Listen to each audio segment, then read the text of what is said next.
توجدين حكوتها توب إنما عادهن شرحاتي سوح كلا وسوا وين إيدي لكن دركي كل إيدي بان دركي أنا دونين عين دركي أنا دوني أنا نقن أو دركي بعد رد مريجا نقضي دركي أنا قاتان أو كوكنا عسن إن حفظت إيدي لتجي بواحد عضي إن اللهم صل على محمد دركي ليري دركي نوار دركي دمركا. Have you ever seen a man wear a dress? Well, you have now. It's a thobe, mate.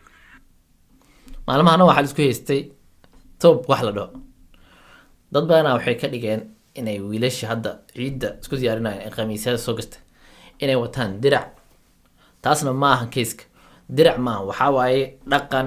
You're not in a thobe at the moment. What are you talking about?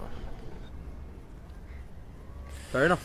waxaa laga isticmaalaa badana carabaha laga isticmaalaa qaasatan Morocco hadda design-ka ay maalmahan wareejinayaan baraha bulshada dhalinyarada waxay ahayd committee ku dhiglayaasha wiilasha xayisiinaya waxay ahayd khamiisyada kala duwan kala nooc ah sidoo kale loogu talagalay lamaanaha isku eg xogaa yar laakiin naqshaday kala duwan yihiin dadku waa isku dhex qaldooyaan marka top marka wadamo badan ay kamid tahay qaarada Afrika xataa waa laga isticmaalaa oo dadka Afrikaanta caadiga ah way isticmaalaan sidoo kale Morocco way isticmaalaan Carabta sidoo kale Asia waa laga isticmaalaa India Pakistan يعني noocyashu way kala duwan yihiin. What is a thobe? So it's a traditional garment. You can find it in Arab countries, African countries, and even Asian countries. And is it called a thobe in all these countries?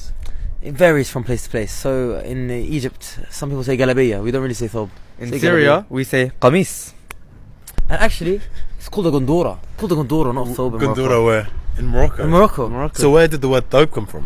Actually, they also say thawb. Yeah. meel kasta aad tagtid waa kala duwan yihiin nooca qamiiska caadiga aan naqaanay oo cadaanka ahay iyo naqshad la sameeyay waa naqshado badan lagu sameeyay marka way kala duwan yihiin dadka hadda dhahayo wiilasha waxay wataan ama dhalinyaradan waxay ku ciidi rabaan gabdhihii cabaydahooda ama waxay dareeskoodii ma ahan waa qamiis lagu naqshadeeyay oo wadamada qaar laga isticmaalo sida caadiga oo gashtaan wiilasha sidoo kale gabdhahan waxay leeyihiin design kale oo yani asagana u eg laakiinse sharaxaadu ka duwan yahay dumarkana joojiya falanqaynta aawadiin ayaa walin ku soo qabtay faarta wala soo qabtay